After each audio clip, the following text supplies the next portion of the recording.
And with that, let me turn it over to the host of the Wells Report, Mr. John David Wells. Thank you. Thank you very much. If I seem a little nervous, it's only because I'm not used to being within rock-throwing range. Let's have a big round of applause for our candidates before we go to the no applause. First is the Ag Commissioner. Let's have a big round of applause for Todd Staples. He is the sitting Lieutenant Governor of the state of Texas. He is David Dewhurst. I think I got that backwards. No, I didn't. He is the Land Commissioner for the state of Texas. Let's have a big round of applause for Mr. Jerry Patterson. Pardon? You know what I did? It's not that everybody's taller than you. It's just that John Corona dug a hole underneath your chair before we got.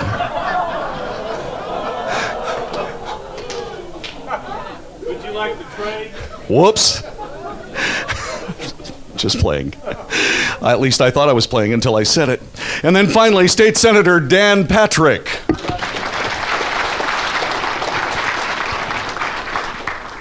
Gentlemen, I have had the privilege of moderating one of these conversations before, and I personally add my applause to all of everybody else's because I am so proud that you guys have traveled the state, making sure that the voters of Texas knew who they wanted to vote for. God bless you and your efforts. I know it's hard. Congratulations on a superb campaign put on by all of you. Applaud now.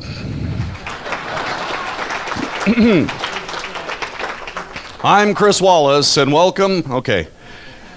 This is going to be a little more conversational than normal. We're going to talk for about 2 minutes. Actually, what we'll do is we'll give each candidate a couple of minutes to be able to state their position, but shorter if you can make it. And then at the end, we'll have kind of a roundtable discussion about the topic on the table. And everybody says, John David, make sure that no single person monopolizes the conversation. And I am not having anything to do with that because all of these guys are CHL holders and I don't want to ruin my suit. So if you would please share the microphones, I would appreciate that. Let's get busy. Let's talk a little bit about the 2/3 rule. It's a very interesting thing legislatively that essentially, I believe, gives the minority party a little bit more opportunity to affect what goes on than I think should be the case. That's me. But the 2/3 rule makes it such that a bill cannot be voted on unless 2/3 of the membership, the 2/3 of the houses, if I'm getting this right, and please correct me if I get it wrong, believe that it should be, in the Senate, correct? That should be, if a bill gets 2/3, then it can move on for a full vote. I think it's redundant. Let's talk to Todd Staples first. Sir, tell us what you think of the 2/3 rule and what do you think ought to be done about it? You know, for 100 years in Texas, the Texas Senate used the 2/3 rule, but what were we for 100 years in Texas? We're a one-party state. Now we are a two-party state. Fortunately, we are a strong conservative majority state, and the liberal element in the state Senate has used the 2/3 rule as a way to block conservative legislation. That's why we need to eliminate it or lower that threshold to a 60% rule so that we do not have liberals governing the state of Texas. That's not what you work so hard for, is to pass that baton off to a group that can use it to block conservative legislation.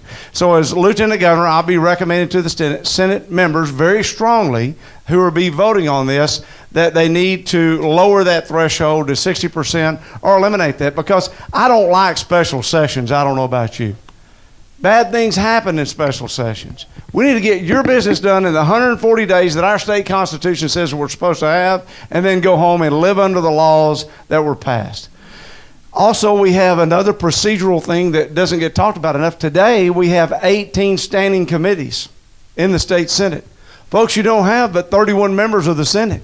We need to reduce the number of committees to a manageable number. That way conservatives can make certain that an agenda is moving through, no one is being used to thwart that, and we can get good things happening in Texas. Thank you, Mr. Staples. Mr. Dewhurst.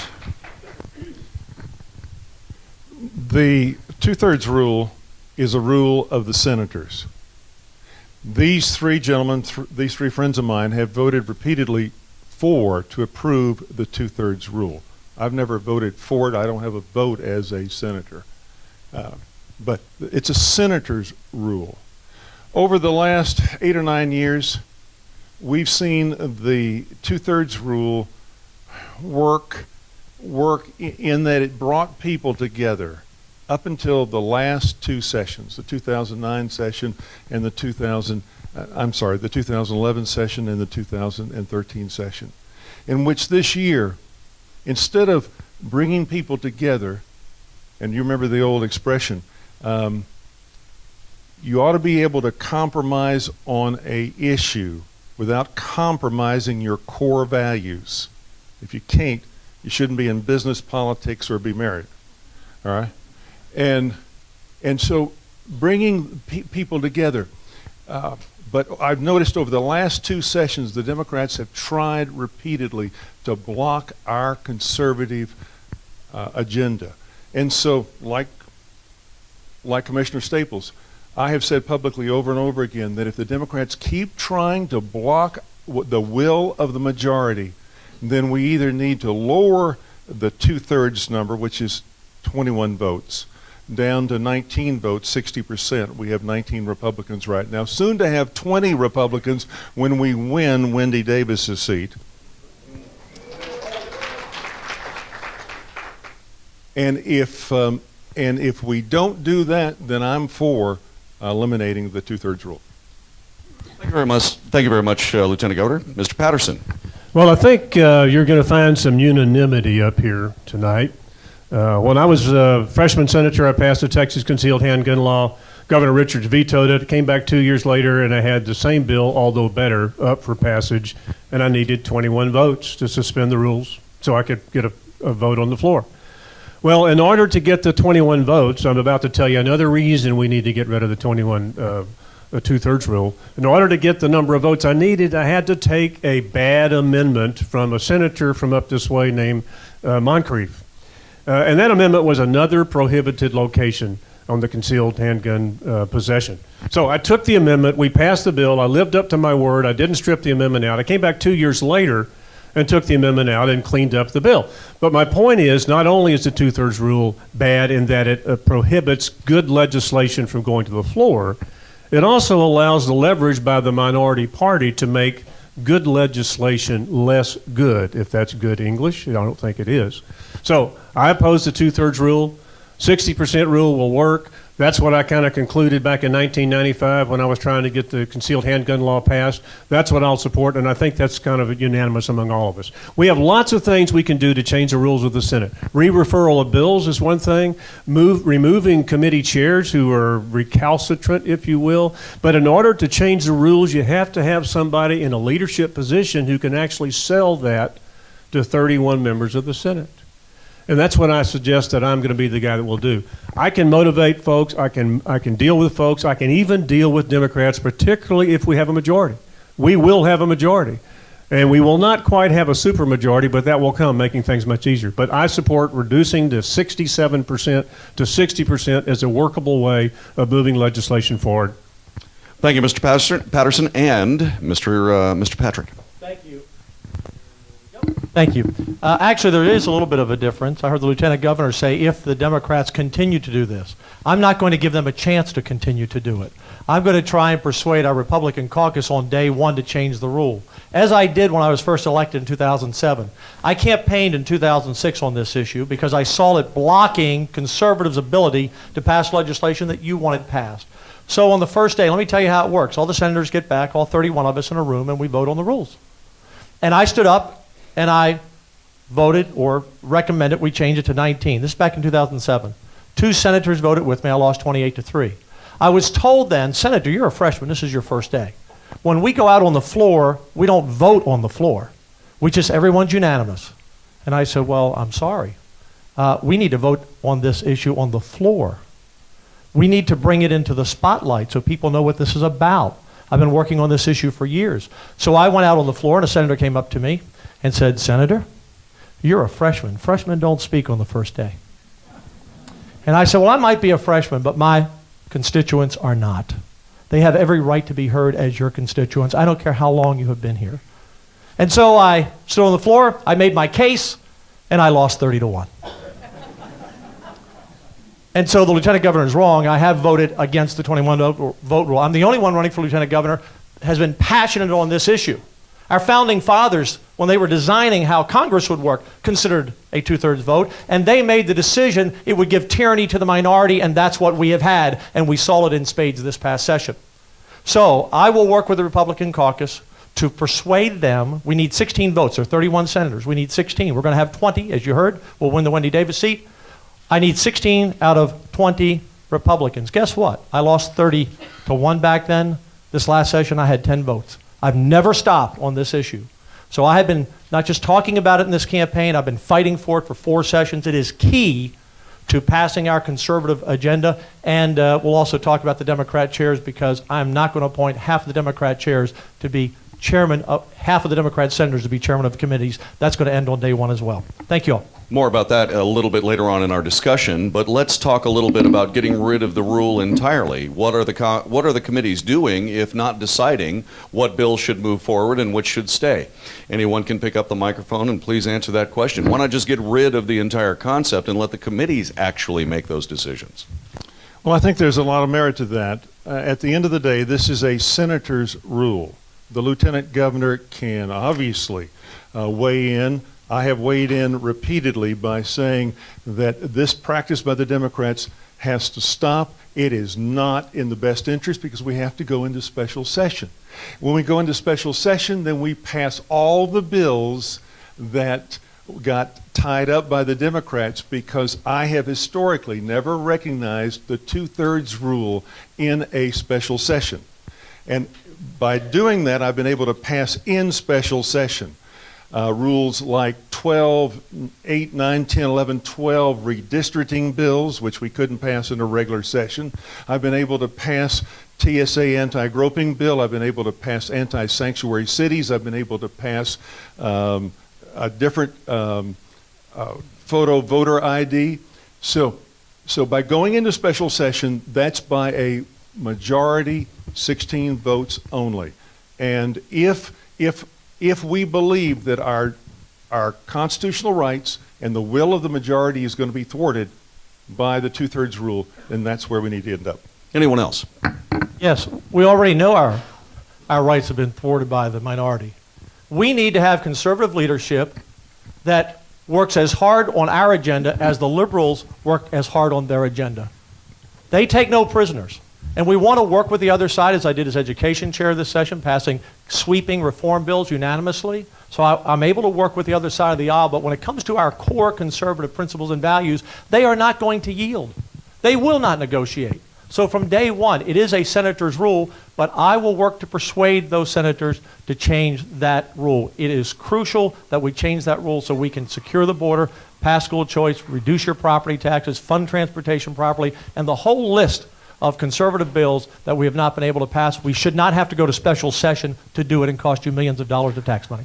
Commissioner. Well, John David, to directly answer your question, I don't think the committees can be the ones deciding which bills go to the floor, because you as voters elect a lieutenant governor to be a leader. You elect a lieutenant governor to be someone that's going to make certain that the agenda of Texas is accomplished. And that's why you need a lieutenant governor that, before the first gavel ever falls, helps establish the priorities of our state. The office of lieutenant governor is not a golden microphone. It's not a stage. The office of lieutenant governor is a working pit where you get the people's business done, focusing on our inadequate transportation system that has been told and bonded here these last decade, that does address our basic education needs, that makes certain that our communities are focused on delivering water solutions for a growing Texas. We have 26 million people today. That number is going to double. So you need a lieutenant governor that's going to make certain that the fundamental business of Texans is accomplished, and that's why conservatives are the ones that elect that lieutenant governor. Commissioner Patterson. I just think... Turn it up. Kill the microphone. Wow. Try that one. Jerry? Well, I want to say one thing we do not want to do, and we've had a lot of good ideas up here, but the thing we do not want to do is replicate what occurs in the Texas House of Representatives, where we have a calendars committee that never meets in public, And they take those bills that come out of the various committees in the House, and then they determine secretly which ones get to the floor for a vote. So the thing we do not want is a calendars committee. 60% rule is good. Leadership is even better. Just one quick closing comment on this subject. I was in the Senate from 1993 to 1999. We had a crusty old Democrat in charge. His name was Bullock. Bullock, if he had wanted to change the two-thirds rule, would have changed the two-thirds rule. He would have had the leadership, maybe the leverage to get the votes needed. I want to be that kind of lieutenant governor. I will have the leadership and I will have the leverage. I'm a 24-year Marine. I know how to lead, and I know how to convince people what's the right thing to do. Thank you very much. All right, let's move on. One of the most divisive topics in the state of Texas and pretty much everywhere in the United States is our border and immigration. It has fallen to politicians of virtually every stripe to make a decision about this, and no one has had either the political courage or the willingness to do whatever is necessary to be able to make a deal so that our borders are secure. The Constitution asks of the federal government only three things: run a post office, also defend the country and protect the borders. Well, that's two-thirds of the job going unanswered. Is Texas going to step up and do something about that, at least to protect our own interests, the borders and immigration? And we'll start with Lieutenant Governor David Dewhurst. The answer is yes and yes. For the first 4 or 5 years that I was lieutenant governor, I could see clearly that our borders were not being adequately defended. The federal government was doing a failure of a job to secure our southern border, our northern border, our border between Canada and Alaska, and all of our ports of entry. I lobbied the Republicans, talked to some of the Democrats in our congressional delegation to triple the size of the Border Patrol. We got 19,000 Border Patrol agents in total for all those borders. You know how many police officers with guns there are in New York City? Almost 48,000. What's wrong with this picture? Is New York more important than the rest of the country? New York thinks so. And so, starting in 2008, I made up my mind that we had to lead and show the federal government how to secure our border. So we started in 2008, 5 years ago. And over the last 5 years, we've appropriated, bear with me until I finish my next sentence, we've appropriated $800 million of your Texas tax dollars in buying high-altitude spotter aircraft with X-ray, with infrared to see at night, helicopters to go up and down the border to be able to see at night. We've put Texas Ranger SWAT teams in the brush to interdict people involved in human trafficking, illegal immigration, drugs coming in, and we have purchased 6 new armor-plated gunboats to go on the Rio Grande. As part of this exercise, to know if we can secure the border, we ran a operation called Operation Strong Safety. And it began on September 15th through October 7th or 8th. And we demonstrated empirically that through a surge operation, it cost us a little over $3 million, we could shut down the border from the Gulf of Mexico and Brownsville all the way to Laredo. That's why I proposed, as the leader of the Senate, that we would extend this and run it 24/7, close down our entire border, the 1,200 miles that we share with Mexico, and send the bill to Barack Obama. Commissioner Patterson. It's actually 3 issues: border security, assimilation, and immigration reform. They all go hand in hand. Number 1, let's stop the magnet. Now, that's a federal issue to stop the magnet, but the primary magnet is the 14th Amendment birthright citizenship provision.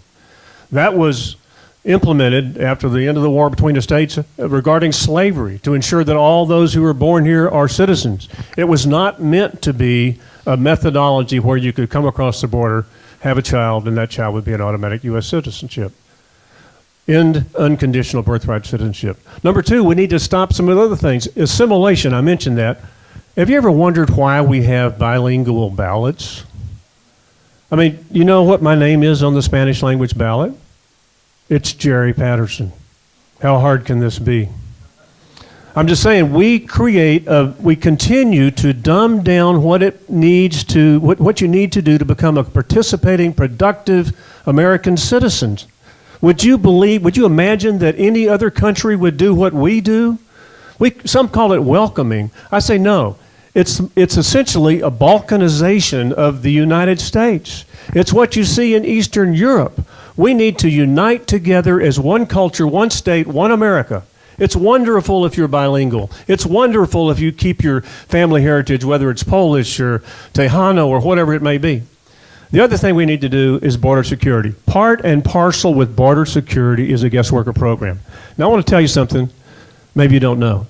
All four of us gentlemen up here have at one time or another said that we do not believe and do not support that we believe that we can deport 12 million illegal aliens.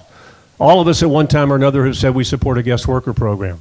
I'm telling you, we are doing the wrong thing if our Border Patrol is chasing the kid that works in the kitchen at the local restaurant instead of chasing coyotes, narco traffickers, and criminals. We need to prioritize. We need to establish a defensive perimeter. I know how to do that.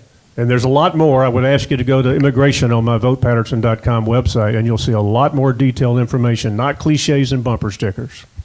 Senator Patrick. When I first arrived in the Senate in 2007, I wasn't on finance. I'd been on finance the last two sessions. And we were given the budget. And I asked the question, where's the money for border security?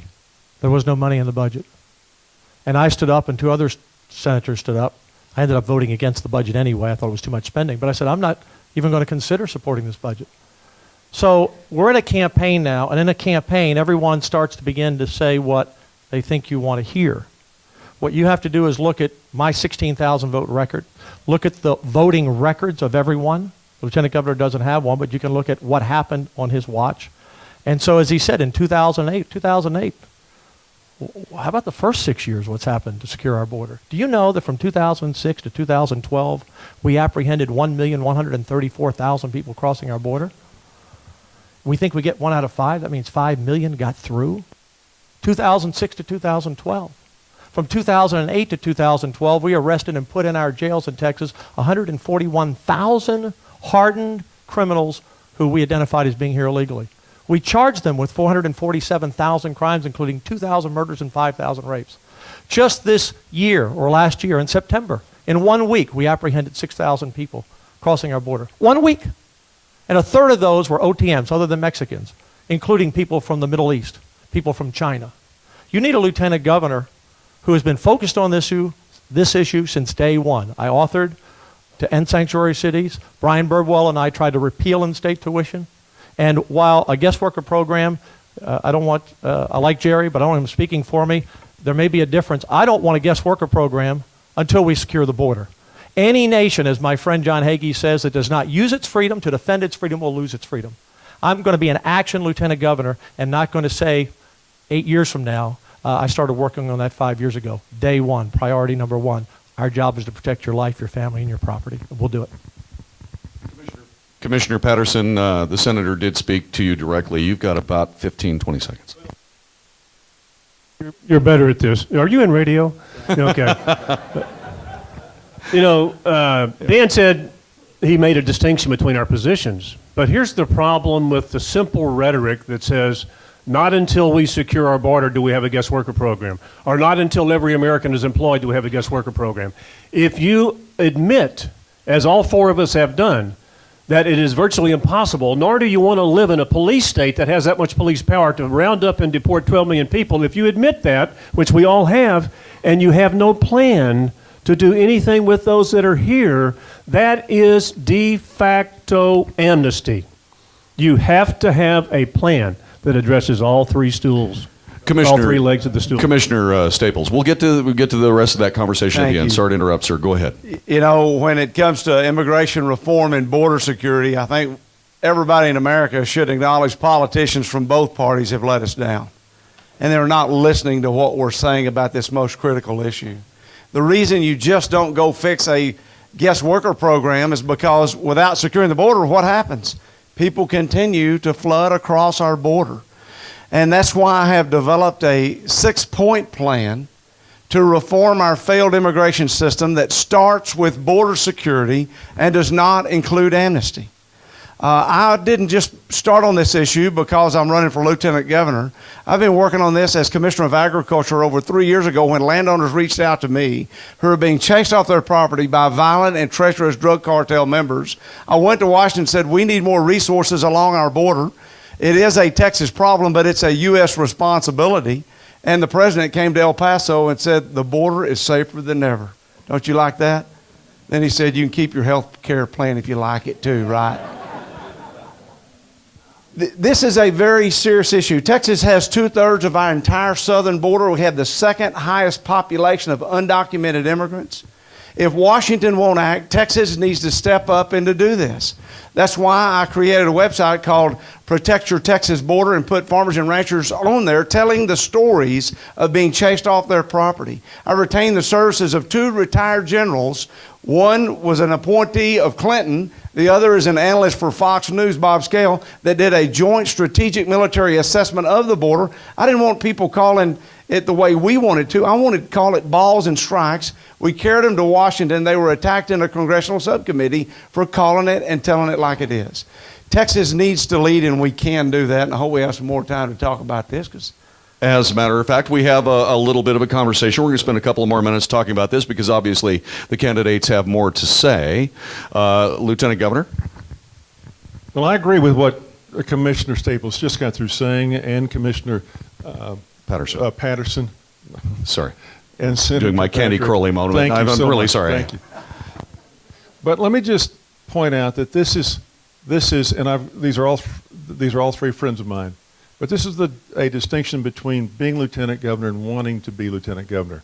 I just got through sharing with you what we've done over the last 5 years. We have invested. We've got the assets in place. We've already done the surge operation, and I've already spoken with the governor and the speaker to do it this year, not next year, this year, right now, 24/7. Who's next? Who is next? Okay. You know, there is a difference between being lieutenant governor and I'm going to tell you the reality here. I appreciate what's been done, but Governor Dewhurst, you said this morning in Austin that we're on the verge of securing the border.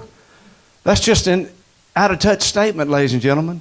Half of the people that are coming across our border now are not from Mexico. Over half of them are from countries other than Mexico. We have a tragic situation. This last session of the legislature would have been a prime time to work on border security. But, David, you waited till 2 weeks after you filed for re-election, held a press conference and said, I want to put $60 million more in border security, when we should have done that during the regular legislative session. These are real issues, and these are issues of leadership and about how to solve these problems. And we need to be talking about those tonight. Mr. Patterson. Well, you know, we've all got something to say about it, but I have to tell you, this is a very, very complicated issue. And it's evolved over many, many, many years. You know, we had a good system at one time. We had a Bracero system at one time that the Democrats got rid of in the mid-'60s because it was anti-labor, or so they thought. But when Todd says that he has a 6-point plan to deal with the immigration problem, I can't find it. It was very difficult, but I did find it. It's 6 points. It's a total of 24 words. One of the planks is secure our borders. Another one is enforce our laws. I don't remember the others, but there needs to be a little fleshing out. What I would suggest to you is you go to my website, and if you have trouble sleeping at night, I've got a very long narrative there, but it's much more detailed, much more specific, and it actually has substance to it, not cliches, not bumper stickers, and not slogans. Be quick. Jerry, this is the point where you usually say you spent 5.5 years to squeeze a 4-year program into A&M, and it shows here right now. I just want you to know. Because it is a very detailed plan. I've actually written a book about it called Broken Borders, Broken Promises. I'll be glad to give you a copy of it. Obviously, you need to see it. Just real quickly, because he was very critical of this. This 6-point plan, by the way, I took this to the national level and worked with other states on how we can reform this. And obviously, we need to get you some tutorial assistants. Be glad to do that for you here, buddy. I went to Texas A&M as well, so I can pick on him as a fellow Aggie. Lieutenant Governor Dewhurst, you're next. No, you're next? Oh, well, okay, all right. Go ahead. I'm not going to get in the middle of the Jerry and the Todd, but I will tell you this, to set the record straight. Todd does have a 6-point plan, and he does have a book. But in his book, he failed to tell voters that he voted to give, in 2001, in-state tuition to illegals. Todd voted to give driver's license to illegals in 2001. And in 2003, he voted to give them free health care. So you talk about a campaign conversion. The best record of what you will do in the future is what you've done in the past. I'm the only one up here who actually tried to repeal in-state tuition and tried to end sanctuary cities. We did pass that. Thank you, Lieutenant Governor. I appreciate that in the one special session. And back in Harris County, where I'm from, and Jerry originally was a senator, there's a big battle going on with some people who are against me because I'm too tough on the border and the border security, and that Jerry has the right answer because he wants everyone to come through. That's the battle that's going on in Harris County. So there is a difference. I'm just telling you, there's a difference. There's a difference. And the difference is, as the Lieutenant Governor or Todd said, until we secure the border first, we'll never correct any other issue because they will continue to tell us until the border is secured, you're not serious. As Lieutenant Governor, I've been serious for 4 years. I'll be serious. Lieutenant Governor, it's your turn. I won't take. No, that's fine. That's all right. And the baton is passed. Okay, the quote was, from my friend to my left, I might add,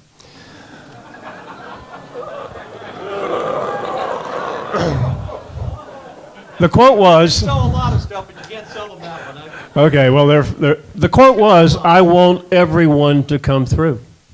Now, I would like to ask Dan at a later time for some backup, but let me just tell you something. We're all talking about leadership. We're talking about bravery. We're talking about being straight with people. How many people were at the convention, or state Republican convention, June 2012 in Fort Worth? All right? Whether you agree with me or not, was there only one politician who had the, since we're talking in Spanish here, cojones to stand up and say what we need to do about our border security, about immigration? The Texas solution Friday night was debated for an hour and a half, and it passed by an overwhelming majority. If you go to my website, the video of the entire discussion is on there. It takes leadership. There is a detailed plan in the Republican Party of Texas platform called the Texas Solution. It talks about birthright citizenship. It talks about a biometric ID card. It talks about taxing and identifying and fining all these people that are here illegally and making them into guest worker program, because if you do not do that, it's de facto amnesty. If you don't address the 12 million people here like the Republican Party of Texas platform does, you're an advocate of de facto amnesty. Very quickly, sir, if you don't mind.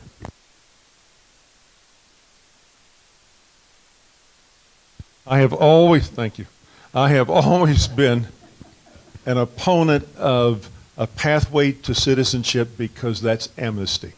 I don't think it's fair, and at the end of the day, that's why in the 2005 session I worked to reduce the cost of the bill that had been passed in 2001 granting in-state tuition to people that are here illegally. That was before I came into the Senate, but it passed overwhelmingly. But at least I was able to reduce the cost for those that are here on student visas. All right. That was rousing. Nice conversation. One more time. Go right ahead. No, it's okay. It's all right. Never get in the way of an Aggie. Hey, Dan just made some allegations that are just simply not true about those bills. And you know, if you're going to talk about them, you ought to tell the truth. In 2001, I was ranked the most conservative member of the Senate. I believe it was by the Heritage Alliance while he's talking about those bills occurring. 2001, Dan, you weren't even an elected official. You still had unpaid tax returns with the state of Texas. So if you want to talk about what happened over a decade ago, I think we should. If you want to talk about that, I'm happy to. And I want to make one statement on the in-state tuition bill, because liberals and Democrats across the nation are trying to use this to target Hispanics to get them to vote for Democrats and not Republicans. And the reason that we have said that in-state tuition should be repealed is because that was based upon those students correcting their status. It has not been enforced. Our federal government hasn't done its job. And that's the way it needs to be repealed for that reason. And we can secure our border, get things fixed, and then move forward. I'm not even going to respond to the one. When you start personally attacking, you've lost the political argument. Here's the truth. Todd, it's a yes or no. Did you vote for in-state tuition? Did you vote to give driver's license to illegals? And did you vote in 2003 to give them free health care? No, Dan. You don't have to debate about this. Because Yes. when you ask to take care of people's finances, it's important that you take care of your own. Yeah. So if you don't want to respond to those things, those are relevant and tangible things, I believe, in a Republican primary. And you haven't read the bills, or you're using talking points. So if you'd read the bills, you'd know that's not the case on that. I don't really want to get in an argument, folks. I want to talk about issues, but the record, you can go to the record and look it up. And I think Jerry's looked it up. And he voted for those 3 bills. You're saying you didn't vote for those 3 bills. That's a real problem, because you voted for them all 3. Dan, That's not what I said. You're up. trying to put spin on things, and if you're going to talk about issues, you really need to know what you're talking about. You need to give a fair representation of who you are and what you stand for, and that's what I've done my entire career. You know that the conversation is degenerated when a Marine is going to step in and try to calm things down.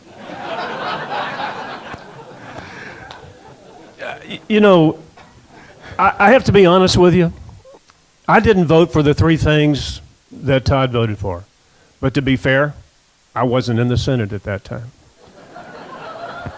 But let me also tell you that there have been things that I voted for that I wish I hadn't. And when later somebody confronts me with it and I look at it and I say that was a bad vote, I say, that was a bad vote. It's really kind of liberating to just say you did something wrong, that you voted the wrong way, and not deny it. But to further compound things, Todd told me I needed a copy of his book. In his book, he refers to the in-state tuition bill as passing unanimously. It didn't. It had, how many? 3 nay votes. Just say you made a mistake. It's really simple. It's part of leadership. It's part of maintaining the respect of those who seek to lead. I've made a lot of mistakes. I'll make some more. You made a mistake. If you get a copy of the book, I encourage you to all go buy a copy of Broken Borders, Broken Promises, by the way. All net proceeds are going to cause us to secure our border and reform our failed immigration system. Would you like to play a little Rochambeau, or just ready? Okay, here we go. All right, we're going to move on. By the way, for the members of the assembled media, the cojones reference was exactly 40 minutes and 5 seconds into the conversation.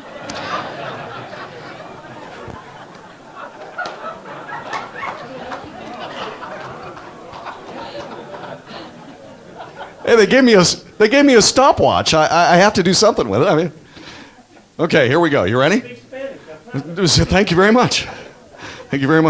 Okay. Everybody, cleansing breath. Let's talk about the state budget. State budget's been pretty darn good shape for the time that I've been in Texas. I don't know about you guys, but I have watched this budget move very beautifully through the last 7 years or so since I've been here. The only real argument that I've ever had about the state budget is that I thought there was too much money in the rainy day fund, because I thought that was our money and we ought to have it back. That was my thought. Now let's hear about your thoughts on the budget, the way it is, how you feel it should be improved, and so on. And Commissioner Patterson, you get to start this time.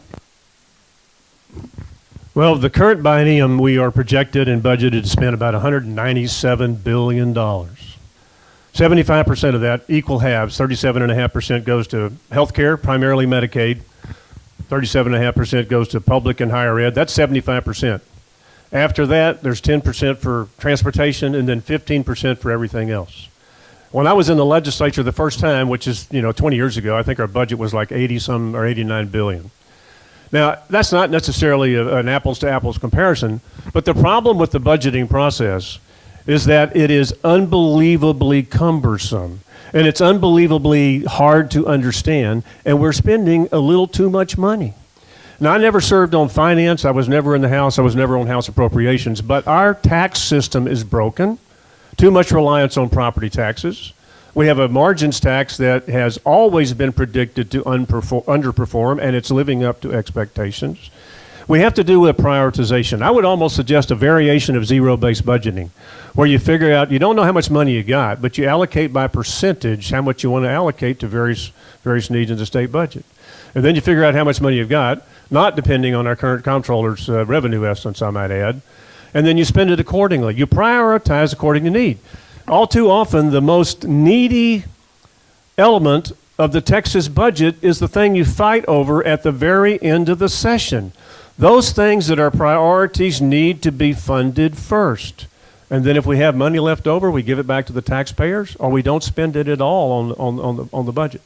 So there needs to be a budgeting process revision. Senator Patrick. I've had the privilege, and I appreciate the Lieutenant Governor appointing me to finance the last 2 sessions. In 2007, I voted against the budget, thought it was too much spending. There were 3 or 4 of us, I can't remember exactly how. 2009, I did pass a tax cut for $172 million for small businesses with revenues under $1 million, and I did vote for the budget. In 2011, I voted for the budget because we cut $15 billion because we had to. And this past session, I was one of 4 senators, Ken Paxton, Brian Birdwell, Donna Campbell, who voted against the budget. There are a number of issues, and those can be debated back and forth. But one of the things that really concerned me about this budget last time, folks, there was a bill that's not talked about very often. It was House Bill 1025. And House Bill 1025 was designed to give Democrats $500 million, basically in cash, one-time payment, to get their votes. We have something called the System Benefit Fund that you pay on your utility bill, and it was to go to the poor, and the poor hadn't been accessing it. It had built up $860 million. And we had a plan originally that was just going to refund $100 to everyone who has an electric meter at their home. That was just the fairest way to do it, or in their business. And at the last moment over in the House, the Democrats said, we're not going to vote for the budget. We want that money not spread out to every taxpayer in the state of Texas, but we want all $500 million for our constituents. There were some brave members in the House who voted against it, but it passed. It came back. If I had been Lieutenant Governor, hell would have frozen over before I'd have let the Democrats push us into a corner to get their votes. So we have a lot of issues we have to address in finance. We simply spend too much money, but where we need to spend it, we need to have a laser beam focus, transparency, and efficiency. And I bet most of you in here didn't even know that House Bill 1025, and I hope I have that number right, I think I do, gave $500 million of your hard-earned money to Democrats to buy their votes for a budget, by the way, this session. I just want you to, here's how I sum this whole issue up this session, this budget. Every Democrat voted for it, and most of them praised it. When you have every Democrat in the House and Senate vote for a budget, I can guarantee you it's not a conservative budget. They won't be voting for my budgets, I don't think. We'll get enough votes to pass it, but we'll never get down on our knees and say, oh, we need your vote. What will it take to get it? Commissioner Staples. And I believe the question was about the rainy day fund in terms of budgeting and how It was that just the plays out, budget in right? general. Yeah. You know, I was just bringing up the rainy day fund as a multi-billion-dollar affair that belongs to the people. How many of you have a savings account at home for unforeseen, unexpected items? I do too. We do. The rainy day fund is that state's unexpected items of hurricanes, tornadoes, catastrophes. And so that's why the state has a rainy day fund. Now, we need to make certain that in using that rainy day fund as part of the budgeting process, that you don't use it for reoccurring expenses, because if you use one-time money that you have to pay for reoccurring expenses, what happens? Detroit. Bad news. Bad planning, bad policy. I know this last session, the Senate advocated, and I believe Governor Dewhurst, maybe he can speak to that, advocated spending $6 billion out of that rainy day fund for ongoing expenses. Senator Patrick voted for that, to spend it for ongoing expenses. I don't think we should do that. When it comes to budgeting, I believe we do need a zero-based budgeting process that makes certain we have to build it up from the ground up. As Commissioner of Agriculture, I have a budget, and because we have required our divisions to use that process, we've given over $50 million back to you, the taxpayer, by coming in under budget, and I believe that's the way that we need to do our state budget. We also need to look at this. Obviously, we need roads. Certainly, we want our tax dollars going into the classroom and impacting our children's lives and not spent foolishly. So the way that you deal with these budget problems and budget issues that we have is not to look at taxation, but look for government to limit spending, to cut waste, and to bring efficiencies. in order to have budget savings, I worked with the legislature to abolish agencies, move those remaining functions to the Department of Agriculture. We've delivered them at lower cost and with fewer number of employees. That's the way you run your businesses. That's the way you run your homes. That's what you should expect from us as legislators. Lieutenant Governor David Dewhurst. Ladies and gentlemen, my wife Tricia is always telling me, David, if you give me one more number, I'm going to hit you. I'm a career businessman, and I often think in terms that numbers will paint a picture. But let me keep it real short. This year, and I agree with Dan, this year in the 2013 budget for the next 2 years, 14 and 15, I thought our budget was more than we needed to. And I talked to the governor, I talked to our chairman about reducing that. But our budget is still under inflation and population growth. When you talk about leadership, when I came in, we were facing a shortfall in 2003. And so I cut out of the budget some and you were there, Todd. We cut, you were on Senate Finance, I put you on Senate Finance. We cut about $3 billion out of spending. And over the years, we've cut billions of dollars. In 2011, we had to cut $14 billion out of our budget. And also, frequently, we've started the year by zero-based budgeting so that every single agency had to substantiate every penny that we were putting into the budget. So if you look from the first day that I walked into the Senate in January 2011 through today, our budget has remained 11% below inflation and population growth. One of my concerns is I've wanted to put that practice, good practice, into law. And I was frustrated that, and now we're getting back to the two-thirds, that the Democrats blocked it. And so that's why I put it on a special list to pass it in special session, but the governor didn't put it on the call. That after the anarchists took over, which should not have happened, it was a weakness of leadership and the filibuster, and created Wendy Davis to be a rock star that puts a target on our back bigger than it should have been. After I saw Democrat senators on the floor inciting the crowd, I believe they forfeited their right to be chairman, quite frankly. When you bring anarchy to the Senate or the floor, to your house, the people's house of government, then it's time to say there's a price to pay for that. And so not only shouldn't we have Democrat chairs, half of them, chair of the committee, I think it's, and I don't care if the media quotes me on this, I think there has to be some repercussions to the bad behavior that night.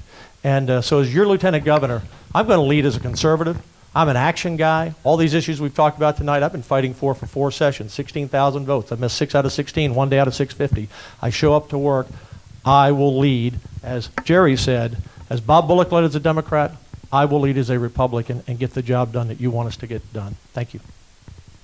Commissioner Staples. You know, no conservative in Texas wants to yield our responsibility to move this state forward to any liberal element in this state. And it cannot happen that way. And I think you're expecting a lieutenant governor that's a no excuses lieutenant governor that comes and stands before you and talks about the good legislation that's been passed. And that's the kind of lieutenant governor I want to be. Now, will there be fewer Democrats if I'm lieutenant governor under the existing rules? Absolutely. And I'll remind you what I said earlier. We have 18 standing committees today, folks, in the state Senate with only 31 members. That's not leadership. That's just saying I can't make a decision, so appoint everyone.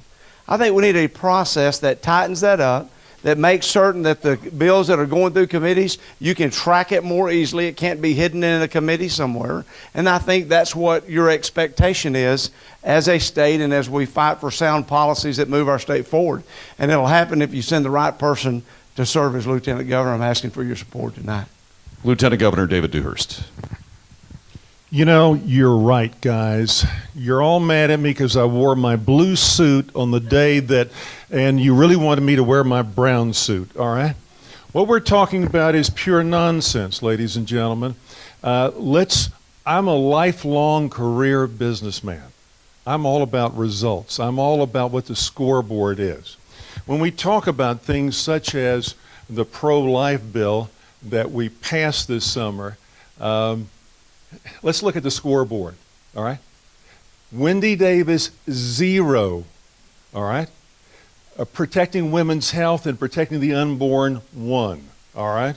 1-O. And that 1, you can spell it 2 ways, O-N-E and W-O-N.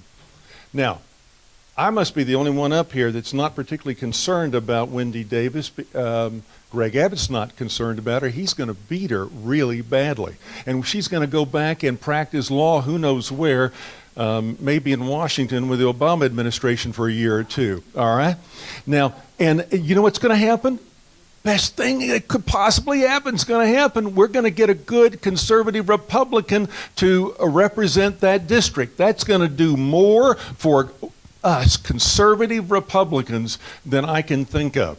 And so I'm very, very pleased that that at the end of the day we were able to come together. We brought the bill up. Yeah, there was a real mob scene. The senators didn't want to end their right to filibuster. They didn't want to end their right to filibuster, so they asked me to break the filibuster, and Senator Patrick actually helped in that. We broke it. We broke it about 11 hours into it, and then the food fight started. Had to come back a week and a half later and pass it, all right? We passed the bill. That's why all 4, the largest pro-life organizations, have endorsed me, because prior to my coming in as lieutenant governor, we passed 1 pro-life bill in the history of the state. We passed about 8 or 9 since. And Commissioner Patterson. What was the question? Glad you asked. We were talking a little bit. We were talking about the committee chairs being Democrats. Oh, okay. That's what I thought. Do you want to give him another shot at that? No, that's okay. Go ahead. Just kidding. Just kidding. No, I'll be glad to. Just kidding. It's my shot. It's a matter of leadership. It's a matter of leadership that starts on day one. And I have to agree with Dan. I'm going to go look at the tape. And I'm going to look at all those senators that were rabble-rousing and encouraging the crowd up there to stand up and throw things and scream and holler. And I guarantee you, not one of those senators is going to be a committee chair in the next legislative session when I'm lieutenant governor.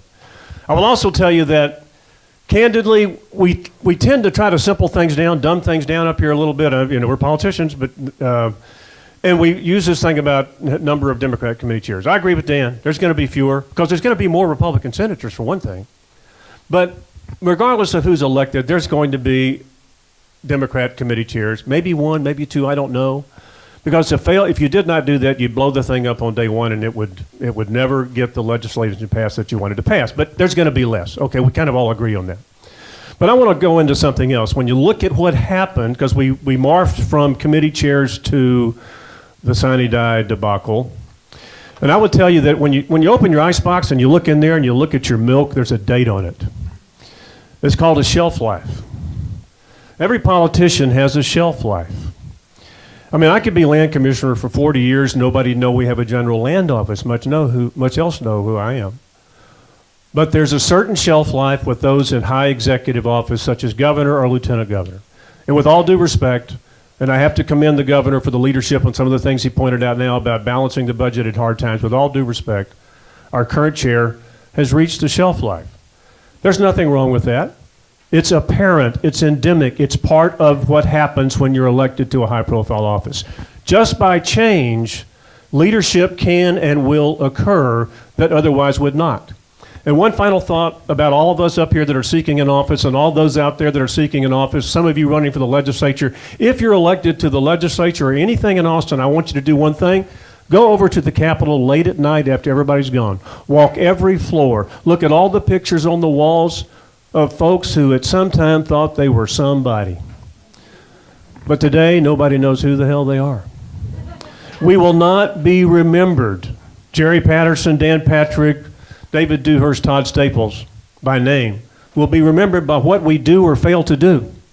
And I've got things I want to do, and I hope you'll give me the chance. And now we're at the point of the program where we have 2 minutes for closing statements. Thank goodness for that piece of paper. To start things off, let's start with Commissioner Todd Staples. Folks, I've had fun here tonight. I don't know about you. But thanks for coming out. I didn't tell you when I started out that I have 3 very strong, powerful Republican women that are out campaigning for me, going all over the state, that are here with me tonight. It's my wife, my daughter, and my mother. So I'm certainly glad that y'all are here tonight. You know, elections are about choices. They're about choosing who you want to fight for your values, your ideas. And really, elections are about choosing leaders that you can trust and who will tell you the truth on these issues. Dan brought an issue up about a vote in 2001, and I'll tell you why he's not telling the truth about the driver's license thing. People that were here illegally, they were already getting driver's license before that bill ever came up. That's the truth of it, plain and simple. So you want people that won't put their spin on it, but will just call balls and strikes. That's what I want in people when I elect them in office, that will stand up. And I'll tell you something else. As conservatives, I think you deserve to know who we are and what we stand for. That's why I have developed a contract with Texans that puts in writing what I want to accomplish as your next lieutenant governor. And I've signed my name on the bottom line. It's on my website at toddstaples.com. I hope you'll go to that website and look at my contract with Texans, because it outlines what my priorities will be. I have been endorsed by a very conservative group of landowners in South Texas because of my strong border security and immigration reform stance. That will be number one. Number two is going to be focused on jobs in the economy, because low taxes, fair regulations, and honest courts will move Texas forward. The third thing that I'm going to be focused on is education, because we need a strong education system that is both accountable and a quality system, and we oppose things like C-Scope that seeks to insert unpatriotic ideas into our children's minds. And as lieutenant governor, the fourth thing, you will have a lieutenant governor that will fight for Texas values and against an intrusive federal government resisting things like Obamacare and the Environmental Protection Agency. ToddStaples.com. I'd be honored to have your support in this race. Thanks so much. Good to be here with you tonight. Next up, Lieutenant Governor David Dewhurst. Ladies and gentlemen, I want to thank each and every one of y'all for being here this evening. And if I wasn't responsive to the previous question, let me just quickly say the greatest protection we have is the fact that we have a strong Republican majority on every single committee. And until such time, and these gentlemen have all voted for the two-thirds rule, they change that rule. Do the math in your own head, all right? We need 21 votes, and we have 19 Republicans. So we need to reach out to a few. Maybe not 6, maybe not 5, maybe not 4, but we need to reach out. Now, I'm running for re-election, ladies and gentlemen, for one big reason. Texas is doing well. All right, bear with me. Texas is doing well. And that's why we've got 1,200 people a day coming into the state. That's why our population over the next 50 years is going to go from 26 million people to 50 million people. So I'm running for re-election because I'm a career businessman. I've shown that I know how to grow economies in good financial times and in bad financial times. I've shown repeatedly that I know how to go in and tighten the belt on organizations. When I went into Jerry's organization, the land office, day one, I fired 16% of the workforce and I eliminated almost 20% of the budget. I've repeatedly cut spending. I've kept the reason why Texas has a AAA rating, and the reason why I'm running is to keep Texas strong and to make sure there's opportunity for not only us but our children. At the end of the day, I want to focus on Texans moving this state forward and keeping Texas number one in opportunity, number one, the most conservative state in the country, fiscally and socially, and to protect all of our freedoms. That's why I'm running. Thank you. Land Commissioner Jerry Patterson. Everybody stop voting. I haven't closed yet. I mean, it's kind of disrespectful, I think, but I'm going to make you a promise. I'm always going to be straight with you. I'm not going to change my tune from audience to audience. I'm not going to say I didn't vote for that bill when I did, particularly, and if it's a bad bill, I'm going to say, well, you know, I was wrong. Or I'm going to defend the vote if I think it was not a bad vote. You're going to see the same Jerry Patterson, whether it's in South Texas, the Panhandle, or here in Denton County. I'm a retired Marine Vietnam veteran. I'm an Aggie. I'm the author of the Concealed Handgun Law, and I'm very proud to say my son is a Marine as well. He's the 5th consecutive generation of our family with wartime overseas service. I have been endorsed by, of the 62 state Republican Executive Committee members, I have more endorsements than all the other gentlemen combined. Last week I was endorsed by the Liberty guy in the United States, Ron Paul.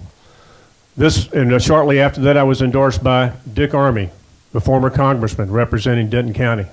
Today I was endorsed by Tom Pauken. But the most important endorsement is the one that you're going to give me on the 4th of March or before, or maybe even tonight on that yellow sheet of paper. You can get them back if you wish. That's the endorsement I seek. I seek your license. I seek your approval to go to Austin and do what I can do better than anyone else, with all due respect. I'll be straight with you. I want to be your lieutenant governor. Let me just close by one more thing. You know, politicians are not really all that important. Texans are what's important. But you put all this importance in us, and we need to live up to certain standards. I'll do that. I would ask you for your vote. Please go to votepatterson.com. Keep in mind, if you want somebody you can agree with on every single issue, you need to run. God bless you, and God bless Texas. And State Senator Dan Patrick. Thank you, Jerry. Thank you all for coming tonight. This has become almost like a second home for me. I've been up here so often. You all have been so kind to me. I appreciate the endorsement of Pat Fallon. He's been terrific for me.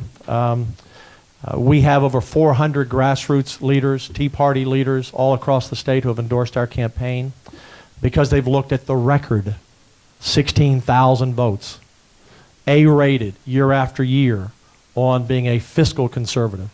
Someone who's passed the sonogram bill, who put in God We Trust in the Senate, under God in our state pledge. I'm a Christian first, I'm a conservative second, a Republican third. The word of God and the word of Ronald Reagan mean most to me. As your lieutenant governor, I will not yield to the other side. I'll work with the other side. But they're not interested in our key legislation passing, and I'm not interested in their key legislation passing. We have the majority. This is our time. So much is at stake. And I'm sorry that we got a little back and forth with Todd. There's a website, Talk is Cheap Texas. It's easy to remember, talkischeaptexas.com. You can go and just look at the record. I'm mystified like Jerry, but that's another issue. I look at this election as the most important election that we're going to have. We're going to have a new governor, new attorney general, new ag commissioner, land commissioner, comptroller, railroad commissioner. We're resetting the deck. You need strong, conservative, energetic, passionate, authentic conservatives to lead us and fight against the Democrats, because make no mistake, friends, and I disagree with the lieutenant governor that it's 1-0 us over Wendy Davis. No, she's running. She'll have about $40 million to take on us and beat us over the head for the next year to set themselves up for 2016 and 2018. That's what it's all about. Yes, Greg Abbott's going to beat her, but we're going to take a terrific beating that should have never happened. We're going to have a team that stands strong, because if we lose Texas to the Democrats, we never have a Republican in the White House again. The electoral votes of New York, California, and Texas added together, and that the Democrats have seized on that opportunity because of that night. It would have never happened under my leadership and most senators' leadership. Thank you. God bless for your friendship, your prayers. I'd like to have your vote on March 4th and tonight. Thank you very much. Ladies and gentlemen, Ag Commissioner Todd Staples, Lieutenant Governor David Dewhurst, Land Commissioner Jerry Patterson, and State Senator Dan Patrick. Well done, gentlemen. Thank you very much.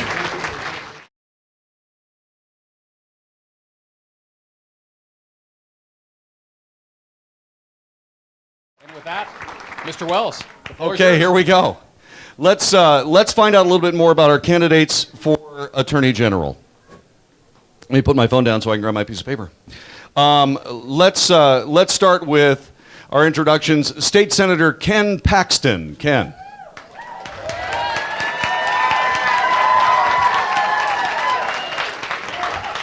Next is Representative Dan Branch. Railroad Commissioner Barry Smitherman. Gentlemen, what we're going to do is we're going to go through several different issues. You'll have about 2 minutes to speak. Each of you will have 2 minutes to speak, and then at the end we'll have just a quick little conversation if you want to add something else, or perhaps You know, as we had with the lieutenant governor debate, you know, throw a couple of punches, whatever, so on and so forth. Try not to hit the faces because it screws up the pictures. Anyway, if at the end of that you'll have a 2-minute closing statement, all right? So what do you say we jump in? We'll start with Barry Smitherman on our first issue. It has to do with courtroom experience. Courtroom experience having to do with the Attorney General. Let's talk a little bit about that. Sir, go ahead and start. JD, thank you very much for moderating. Diane, thank you for your leadership. And thanks to all of you for being here. I'm the chairman of the Railroad Commission, and I appreciate those of you who supported me 2 years ago when I ran. I'm a former prosecutor from the Harris County District Attorney's Office. And in that capacity, I tried many cases, assaults, DWIs primarily. And in fact, most of my assault cases were cases where the victim, which is almost always a woman, later says it didn't happen, that she fell, or it was her fault, or that it was her mistake that her face collided with his fist. And in Harris County, we prosecute those cases. We don't drop them. And so I have more courtroom experience, particularly in the criminal setting, than the two guys who are here with me today. I've also led the state's effort to fight the Obama EPA. I'm the petitioner on 7 lawsuits against the EPA to stop the implementation of boneheaded, poorly scienced environmental regulations. And I'm going to tell you that we are winning. We're winning this battle, and 5 of these cases are going to the U.S. Supreme Court. And as chairman of the Railroad Commission and chairman of the PUC, oftentimes the Railroad Commission is called the Supreme Court of Oil and Gas. I have sat on over 10,000 contested dockets. These are many trials. These are where we have parties who are competing against each other. And in that capacity, I have voted on every one of them. I've never missed a vote. And in my 10 years plus of public service, I've never missed a meeting or a vote. The Office of Attorney General has the authority and power to investigate and prosecute crime, particularly if the local DA requests help or if there appears to be corruption or abuse. The AG should come in and either work with or take over that case. Thank you. Next will be State Senator Ken Paxton. I think I'm boxed in here. Well, thank you all for coming out. It's great to be in Denton County. I live right next door to you all. I've had 22 years of legal experience doing all kinds of different things. I graduated from the University of Virginia School of Law, which was founded by one of our founders, Thomas Jefferson. And I've had the opportunity to work in large firms. I've worked in corporate America. I've worked in medium-sized firms, and I have my own firm. And I've had the opportunity to do all kinds of different areas of law, including litigation. I had a recent case involving one of my cities. They'd come in through the process of eminent domain and taken one of my client's properties and tried to claim that they were doing it for a public purpose. And we went into a court and we argued that they were doing that inappropriately under the laws of Texas, and we were successful in getting a summary judgment. But the reality is, in this job, Greg Abbott is not in the courtroom very often.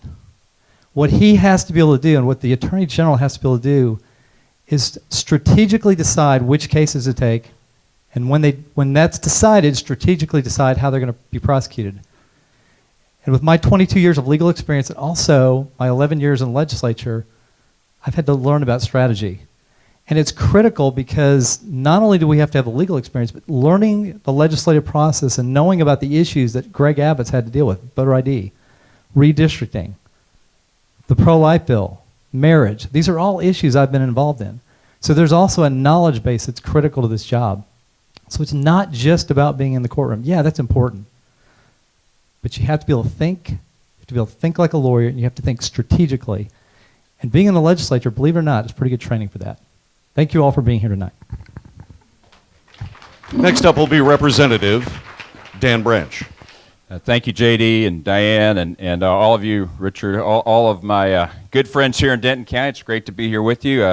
Was here on the big dinner, and happy to be part of the Lincoln cabinet. Want to say mention that my wife and daughter here, Stacy and Catherine, we've been married 29 years and have 5 children, and 3 of them are out of college, and so I see a little light at the end of the tunnel. Let me say something about courtroom experience. Someone said they had maybe the most. I'm not sure how many months as a junior prosecutor that involved, or how many misdemeanor cases. But what I do know is that I had the opportunity after going to SMU Law School and graduating to have the unique experience to work for arguably the most important courtroom of the state, and perhaps one of the most important judges, the Chief Justice of the Texas Supreme Court. And so I spent a year working on opinions and cases and hearing oral arguments, and as one of the judicial clerks and briefing attorneys, I sat there for a full year and saw hundreds of different writs come in, and sat in the conference of all the justices while they made the decision. One of the great things about being in that position is you get to sit in and hear the judges deliberate. Even the clerks at the U.S. Supreme Court don't get to do that. And I have many of our Texas conservative U.S. Supreme Court clerks endorsing our candidacy, 8 of them.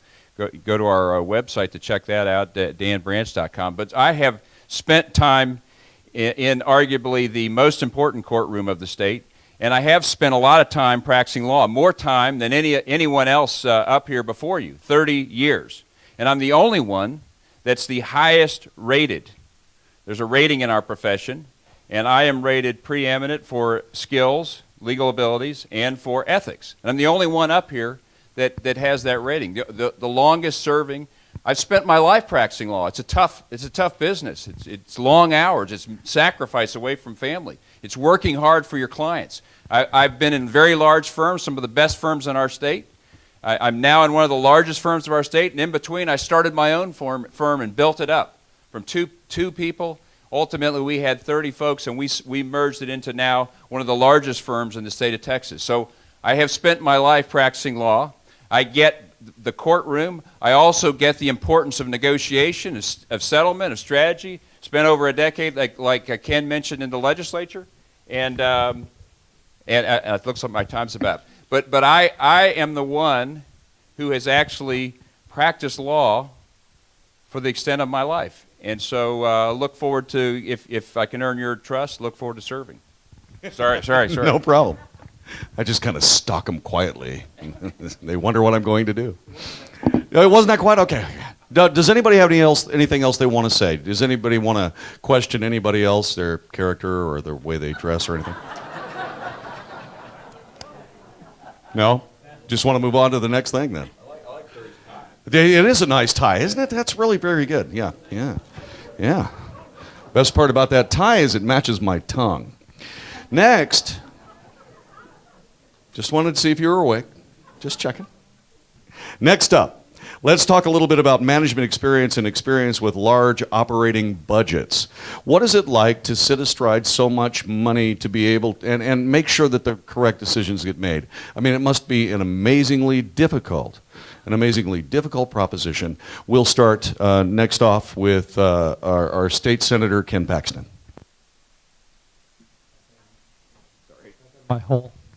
I also wanted to introduce my wife of 27 years, Angela Paxton. I always told her, Angela, stand up, wave, please. Yes. Your time has been extended by 10 seconds for being a nice guy. Thank you. I always told Angela when I ran for state rep, I said it'd be a whole lot easier for us to get elected if you ran, but she didn't go to law school. I had to run for attorney general. You know, I've had the opportunity to manage businesses. I've had the opportunity to manage my law firm. I have the opportunity to manage my title company. I've managed other businesses. I've managed budgets. So I know what it's like to write a check, and I know what it's like to have to cover checks when you're not making enough. I've also, being in the legislature for 11 years, I've had the opportunity to deal with large budgets. And honestly, my first couple of years, I wasn't always voting for our budgets. We had a year in 2005 where I voted against our budget. And as Dan Patrick said this time, he voted against our budget, and I also voted against our budget. I've had the opportunity to work with billions of dollars. And in this state, we should be doing budgets that are population plus inflation. And in the last 11 years, we've had several budgets we've had to vote against. I've had the opportunity to vote both on budgets, but I've also had the opportunity to run businesses. Okay. You had another minute. Representative Dan Branch, go ahead. It's your turn. And the question is budgets. Business. We're talking about management experience and experience with large operating budgets. Well, I've been in the private sector, as I mentioned, and I've helped run law firms, and I've had to run my own law firm. And I can tell you, when I left Baker and Botts, and ultimately we started Langley and Branch, and we spent almost a decade building that firm up. I think it was the best experience I ever had. And the reason is not because I missed so many soccer games and had to work and often miss sacrifice with family, which was hard, but what I did get from that experience, which was fundamental in being a policy leader and being privileged later in life now to serve in the legislature, was to see government intruding on small business and to see when these various federal and state acts, whether it's a tax or whether it's an unemployment issue or an employment issue or whether it's an HR position or whether it's the Family Leave Act, all these laws I learned at 20 employees, those of your small businesses, you know, at 20 certain laws kick in, at 25, at 30, at 50. And so when you have these laws kick in, it really hits you as to the effect government can have. And it sort of reminds you that the less government we have, the better, particularly when it's these sort of mindless forms or senseless taxation or disincentives that are created on small business folks. So for me, in addition to serving on the Appropriations Committee and working with a very large budget in the state and pushing us toward balancing 6 budgets and leaving the most we've ever had in the rainy day fund and having a AAA rating during our time now in the legislature, I mean, I'm proud that our Republican majority has brought home an incredibly conservative budget, and now 1,400 people a day are entering into Texas, many into Denton County. And your listeners, John David. Railroad Commissioner Barry Smitherman. The Office of the Attorney General is a giant agency, 4,200 employees in 96 different offices around our state with a $546 million a year budget. It's a $500 million a year. As chairman of the Railroad Commission, I lead a 725-person agency with a $100 million a year budget. In the last 2.5 years, we'll issue more drilling permits than we have in 30 years during the same period of time. We're using less taxpayer dollars to do it. We've improved our performance. We're turning around drilling permits in 3 days. When I got there, it was weeks. We're turning around surface mining permits in 6 months. When I got there, it was 5 years. It's not about what you do, it's about how you do it. This job requires proven leadership experience. As chairman of the PUC, I oversaw the most competitive electric market in the world. And in fact, we did that at the same time. We returned over $100 million in appropriated but unexpended money back to the citizens of Texas. And today, electric rates in Texas are at their lowest level in 10 years. You need leadership experience to run the Attorney General's office. In the private sector, I spent 17 years running a group, signing both sides of the paycheck. I understand what it's like to have to meet a budget, to have to terminate people and downsize, to have to come within your constraints. Practicing law is fine. We all need to be lawyers. I'll match my legal experience up against anyone. But the Office of Attorney General is about being the leader of this giant agency, marshaling your troops to accomplish the right mission and the goals of the agency.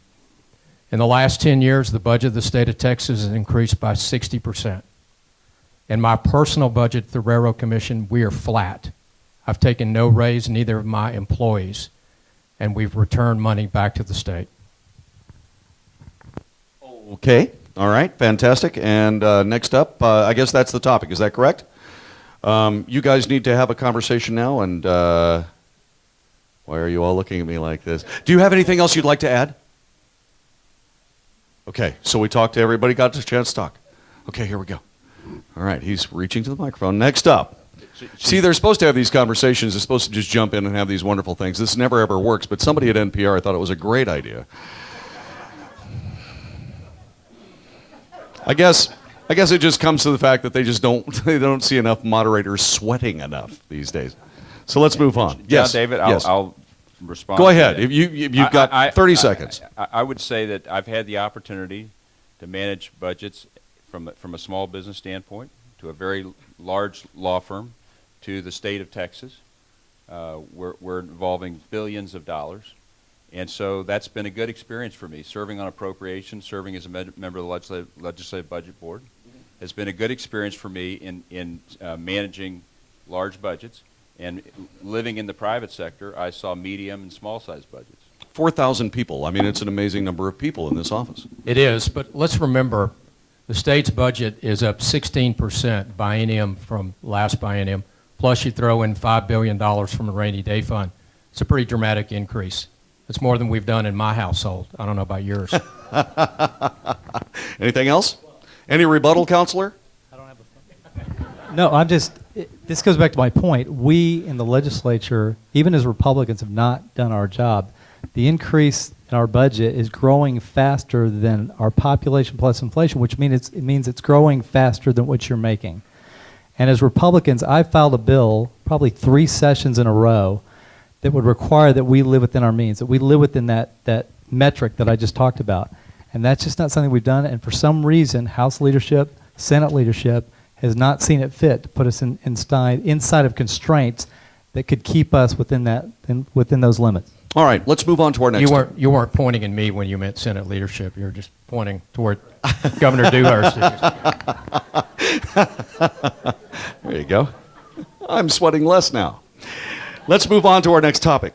What proactive steps? I mean, with the current federal government, I think that most people in this room would say, let's see, how do I put this? Flamingly out of control. How about that? What do we do about state sovereignty? What do we do about state sovereignty as more and more big bills come out of Washington, unfunded mandates, et cetera? What do we do about that? Let's start with Representative Dan Branch. All right, now, and I'm promised to give you some time back on this one. I've been long on a couple. Let me say this. I think this is the fundamental reason for me to run for Attorney General. Standing up to an overreaching, aggressive, I would say this administration, arrogant federal government. And so we need someone, as a Texans, the first time in 12 years after the longest-serving Attorney General, Greg Abbott, will move into the governorship. Here.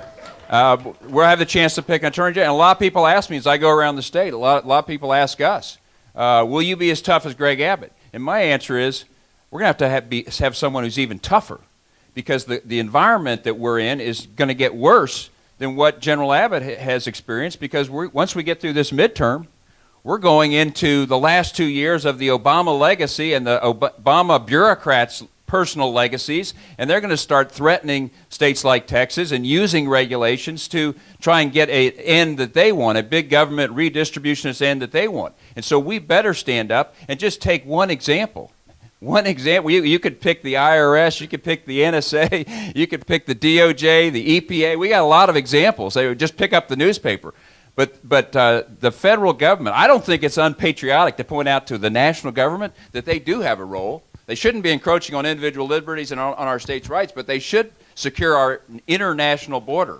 And they should negotiate and defend our international treaties and make sure our farmers get the water that they deserve. And right now, tonight, the DPS and the Texas Rangers are spending millions, tens of millions, hundreds of millions of dollars in order to secure the border because the national government's failed. And if I'm elected your Attorney General, I'm going to bring litigation, not just for incarceration costs, but for all the costs. The U.S. government owes the state of Texas all these costs for 150 Texas Rangers spending almost all of their time managing an unsecured border. There you go. I'll give you back the time. You gave me back 2.5 seconds. That's awesome. Next up, Commissioner Smitherman. Every candidate talks about fighting Obama. I'm fighting Obama. I've sued the Obama EPA 7 times. I am Greg Abbott's client. We have taken those cases to stop the implementation of primarily climate change legislation, the attempted regulation of greenhouse gases, particularly CO2. And I've been on the leading edge of those battles. Because if those regulations are put in place, it will dramatically harm the Texas economy. That case is going to be heard before the U.S. Supreme Court in February. A week ago Friday, I was down on the border meeting with local constables, and I've suggested that we put together a task force of lawyers and investigators from the Attorney General's office working with local DAs, law enforcement, constables, and investigators. Because, ladies and gentlemen, crime along the border is out of control. Border Patrol will not arrest anyone. Did you know that? They will give chase, but they will not stop. They will harass, but they will not arrest. And so now it is up to the local constables to enforce the law. And they need help. And while I'm the Attorney General, we're going to give them help. Lastly, I would say this, JD. Some time ago, I gave an interview about preparing Texas so that regardless of what happens outside of our borders, we can be the great place in America to live and work and raise a family. I don't have any control over what happens north of the Red River, but I do have control over what happens in Texas. Now, some people said I was advocating for secession. We've been an independent country once before. I'm not an advocate for secession. I'm an advocate for preparation. I want the rest of America to be like us. I don't want to leave the Union. I want them to come to us, be like we are. But when I swear an oath to the state of Texas, my oath is to prepare this state to be the greatest place in the world, regardless of what happens, whether it's 17 trillion or 20 trillion of debt. We have to make this the beacon state. Next up is State Senator Ken Paxton. My biggest concern coming into session was the expansion of Obamacare, Medicaid expansion, state health care exchanges. I was scared because all of the Democrats were for that, and many Republicans were as well. I spent my entire session blocking bills in the Senate that had the expansion of Medicaid and state health care exchanges in them. We were successful. But you know what? It's easy in a Republican primary to say you're going to stand up to the federal government and that you're going to stand up to Obama. That's what everybody says. You heard the lieutenant governor candidates. You've heard us. The question is, how do you know? Well, in our world, in the Texas world, the Republicans control the legislature. And the only way you really know what people are going to do is what they do in their own party. And if you look at my 11-year track record, whether it's standing up on budgets, I can tell you it's very unpleasant to vote against your own party on a budget. People are not happy about it. But you know what? When it's the right thing to do, that's what I've done, twice. I've stood up against tax increases, whether it's the margins tax or whether it was a little thing called TILATA that was designed to tax you on how many miles you drove. Guess what? Those were both Republican bills that I fought tooth and nail. I lost on the margins tax, but I won on the TILATA deal, and you don't pay taxes on how many miles you drive now. I also stood up when I had no desire to run for speaker several years ago, but we had just gone from a 76-74 majority, just barely holding a majority, to 100 Republicans. And yet, the deal had been cut. 65 Democrats and 11 Republicans elected the speaker. Nobody would run against the speaker. I ran. You find out about courage by looking at what people have done in the past. I would encourage you to look at what we've done in the past to demonstrate that courage.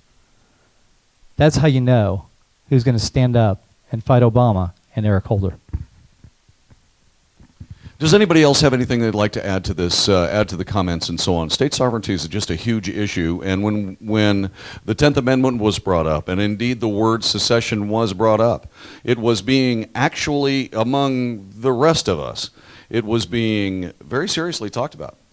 I mean, I've always said, mainly to the troops that I have the privilege to lead in the Texas State Guard, that Texans teach Americans how to be American.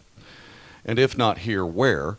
But we need more amplification on this secession issue. Obviously, we're not going to secede from the Union, but how do we make it an unequivocal statement to Washington, D.C. to fend off this obvious attempt to try to step on the states?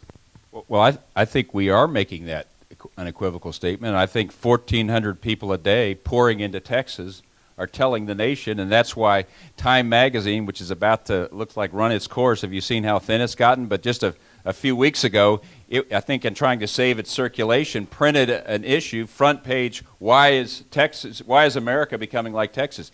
Now, there was some snarky stuff in there, but there was some of the stuff they couldn't deny. Our balanced budgets, our surging economy, our AAA rating, our population increases. Everyone's pouring in here because they want more opportunity, they want less regulation, they want less taxation. So I think we are, by having a conservative legislature, Republican legislature, I think we are being a model for the rest of the country. Commissioner. We are blessed to have our own grid. We're not interconnected with the rest of the country. We need to maintain that independence. We have our own oil and gas pipelines and power plants. I would say we would also suggest, in addition to energy, let us take over healthcare and education. Let us design a program that works for Texas, whether it's healthcare or in education, reject and fight against Common Core. Let us educate our children the way we want to. We are the only state that has the ability to do all these things ourselves. Let's exercise that ability. Senator. Look at the Democratic states, California, New York, Illinois, Michigan. They're losing jobs to this state.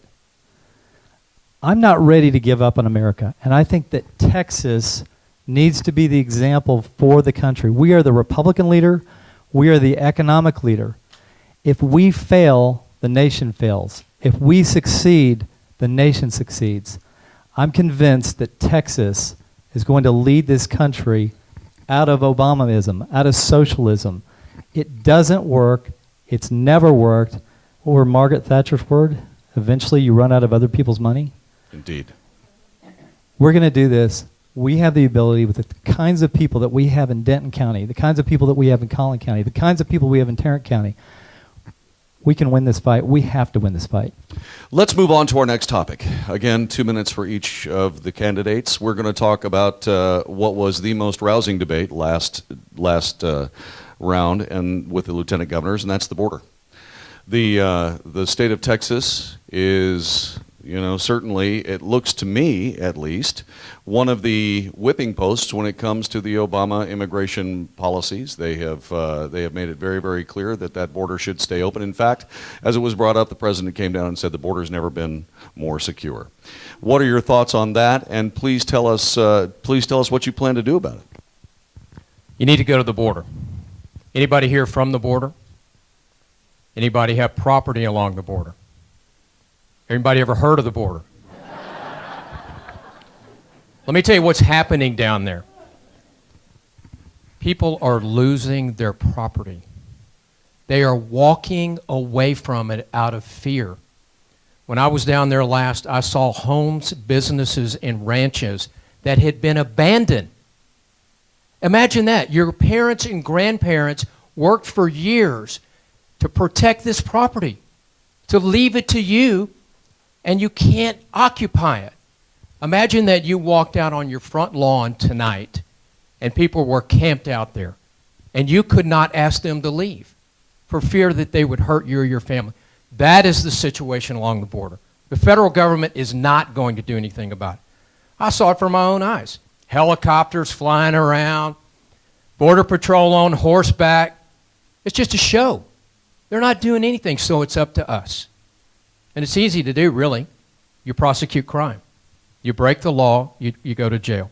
I don't care if it's assault, DWI, trespass, vagrancy, spitting on the sidewalk, loitering. I don't care what it is. You break the law. And by the way, if you're here and someone asks you to leave and you don't, that's criminal trespass. You can go to jail. Now, Dan, misdemeanor is a crime. Up to a year punishment in jail. It's a serious crime. We have the tools available to put these people in jail. And then we send a message. If you're coming to Texas and you break the law, you're going to suffer the consequences. Go through New Mexico. But don't come here. Don't come to Texas. Senator. Yes. So, Dalton, did you know that on the Texas border there is a shift change for the border agents, and there's a break where no one's there when they're changing shifts? Sounds like a pretty easy solution, at least as a start.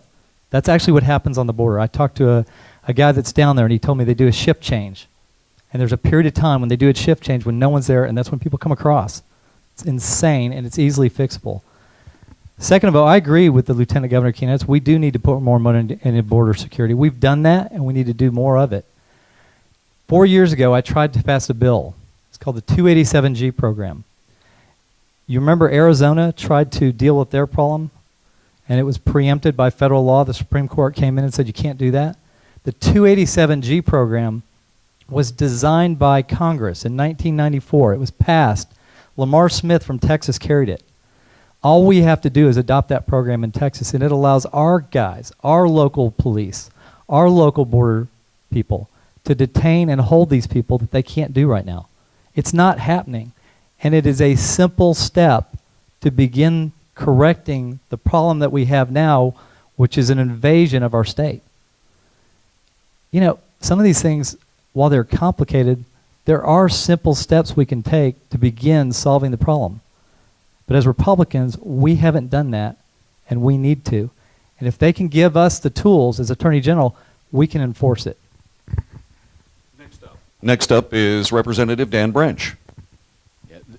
As I said earlier, this is fundamentally a problem of the failure of our national government. It's unacceptable. And therefore, as the state's Attorney General, I will stand up to this federal government and use every power I have, everything we have in the toolbox. Sometimes I hear that money talks. And so if the federal government is going to be held liable, I just spent some time with the Department of Public Safety, the leadership, and the leadership of the Texas Rangers, and learned about our program, more about our program. We've been sending a lot of money down there for local law enforcement, for more equipment, for more personnel, for more boots on the ground. And the extent of this program is amazing to me. It's shocking that I asked the leadership the other day, I said, so you're telling me that all this effort, nearly 1,000 cameras along the border, all this personnel, all these people, they did a special push in the fall where they had extra people down there. All this is happening because of the failure of our federal government. And the leader of the DPS and the leader of our Texas Rangers said, yeah. I said, I'm not trying to be political. I'm just saying, if you didn't have this issue, we wouldn't be spending hundreds of millions of dollars in man hours on this project. And the answer was yes. And so to me, this is, as Ken said, it's pretty simple. When you've got that sort of a dramatic failure, someone needs to bring it to their attention. And the state's top lawyer better step into that gap and bring this to the attention of the federal government and bring it to the attention of the rest of the states that we won't put up with a national government that fails a state like Texas, one of the most important economies, just because it happens to be a border state. So I'll stand up. Let me ask this question. Go ahead. Let me add to this. It's not just about more money. That's the typical reaction normally. Let's throw some more money at it. A lot of it's about common sense. As I drove along the border, I saw about a half-a-mile wide strip of complete wilderness. Some of the toughest South Texas land you could ever imagine, right up next to the river. I said, hey, here's an idea. Why don't we take a bulldozer and clear that out so that we can see people crossing the river? And the local constable said to me, well, Fish and Wildlife won't let us do that. Are you kidding me? Take a flamethrower to it. I mean, let's use some common sense. We are providing them with a place to hide and to stage, and we know it. But another arm of the federal government won't let us clear it. Let's ask a little bit about, okay, so it's criminal trespass. Why don't we send DPS down to those southern ranches and cart them off by the bushel baskets full for criminal trespass? Why don't we do that? Go ahead. Why don't we start with Senator Paxton on this one? Why don't we just do that? Why don't we actually enforce those laws and get those people off that land on a continual enough basis so that they realize that that's not a place where they can go? Absolutely. We look for any angle we can get on this. If it's trespass, whatever violation of law that we can apply, we need to do. But Gene, I want to go back to this 287G program that I talked about. I'm telling you that we can look for little angles like trespass, but that's not the long-term solution. This 287G program, I'm telling you, look at it. Tell your representatives, get Ron Simmons. Ron Simmons would be a great guy to carry this bill. It is a bill that can really change what's going on in the border. And I encourage you all to educate yourself on it, because instead of trying little angles on this, we need a big angle, and this one will work. All right. Those are the topics that we have brought to the table. That is the debate that we have had. Let's now move to our closing segments, our closing statements. And for that, let's go ahead and start with Senator Paxton. Go ahead, since you've got the microphone. Go ahead. I'll do it. Thank you all for being here. Have you all ever heard this is the most important election of your life? I'm going to make the case that it is. In Texas, we're about to elect, potentially, all new statewide officials. That doesn't happen very often. It's been over a decade. But not only that, we're at a critical time in our history. Not just Texas history, but U.S. history.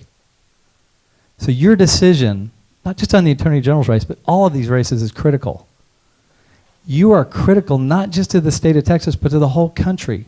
Because if we don't get it right, if you don't get it right, the whole country's in trouble. So my question to you is, how are you going to do that? Well, a couple of years ago, we had this little election, and we elected this guy, Barack Obama. Y'all remember that? Okay, I do too. He got up, yes. He got up and told the American people all kinds of stuff. Supposedly a good speaker. I never thought so. Great presentation, smart, but he didn't talk about the things he'd done. No one went back and looked at his record. If you'd gone back to the Illinois State Senate, you would have seen that he was a disaster. If you looked at his U.S. Senate record, you would have found he was the most liberal senator in the U.S. Senate. So what I'm asking you to do, since I have 25 seconds, I'm asking you, don't listen. The rhetoric is going to be similar all across the candidate spectrum. Go back and look at history. Go back and look at our records. Go back and look at what we've done. Look at who's endorsed us, because that also says, when you have Kathy Adams, who is here in the audience, endorse you. When you have Michelle Smith, endorse you. My time is up. You guys have to get this right. Please do your research. Look at the past. I think if you do that, I think you'll cast good votes. Thank you all for coming here. I appreciate your time, and God bless you. Representative Dan Branch, it's your turn. 2 minutes. All right. Thank you, JD, and I guess they're passing out the red ballots, which is appropriate for Republicans, and I'm here to ask you for your vote, not just for tonight, but also in the election on March the 4th, and of course early voting that starts on February the 18th. And why should you give me your vote? Why should you give Dan Branch your vote? Well, we talked a little bit about qualifications. I am a practicing lawyer. I'm the only one who's practiced for 30 years. I'm the only one that's sort of ranked at the highest level. But let's go beyond that. I've been in the legislature. I've been privileged to serve, and I've had the opportunity to pass major legislation. I'm the one who passed and returned prayer to our school. Today, thank you, when your children went to school, 5 million of them got to say a moment of silence, got to have a moment of silence prayer, got to say the Texas Pledge, got to say the U.S. Pledge, because I stood up. And when I came in 10 years ago in 2003, I was told, leave that one alone, Branch. We're not going back there. And I refused to believe it. And I worked with Greg Abbott, and I worked with a young solicitor named Cruz, and we ultimately got the language right. We were thoughtful about it. We knew we could pass it with a Republican majority, but we passed it, and it sustained it in the federal courts, sustained it at the Fifth Circuit with his successor, Ted's successor, Jim Ho, who's endorsing our campaign. I've got one of these. It's a nice picture of Stacy and the kids. Luckily, our kids favor my wife.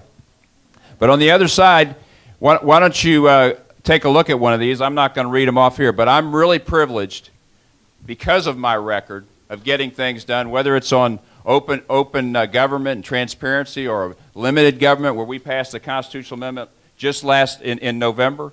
or on returning prayer to school, standing up to federal judges.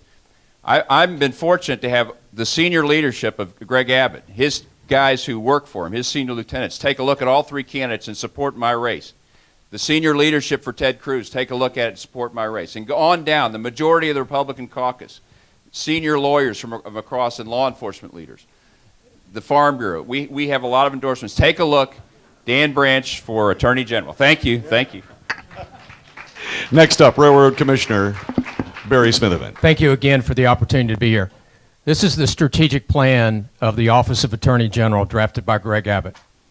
It says the office will defend the state of Texas, its laws and constitution, its agencies, and investigate and prosecute crime. Those are the first two. Doesn't say anything in there about making votes, drafting real estate contracts, or probating wills. This is a leadership position, and you need an experienced leader who's a fighter, someone with a history of fighting. I'm the only one who has that history. You got to fight the fights that need to be fought. Let me tell you a story. I'm going to close with this misdemeanor story. We had a person who had assaulted his girlfriend. We had him on misdemeanor family assault. We put her on the stand. She can't even remember her name. She's so afraid. She starts babbling. We got her off, rehabilitated her, put the officer on. He said, I've never seen anyone getting beat up so badly as this woman. 3 days of testimony. What I knew, what the defense attorney knew, and what the defendant knew is that 20 years before he had been convicted of raping and assaulting a nun in Chicago. I could easily have dismissed that case. I could have walked away from it. I could have said it was too hard. Just like you could say that fighting Obama maybe is too hard, or that I'm inexperienced, or I've never waged this kind of battle. But you must fight the fights that need to be fought, and you fight them all the way. You don't quit in the middle of it. You don't pull up when it looks like the odds are against you. The Attorney General of Texas is the pointed edge of the spear against this federal government. So when you pick somebody for this job, you better pick a fighter. You better pick somebody who knows their way around a courtroom, who will stand between you and this federal government. I'm Barry Smitherman. Go to barryfortexas.com. Thank you very much. Representative Dan Branch, State Senator Ken Paxton, Railroad Commissioner Barry Smitherman, your candidates for Attorney General, State of Texas.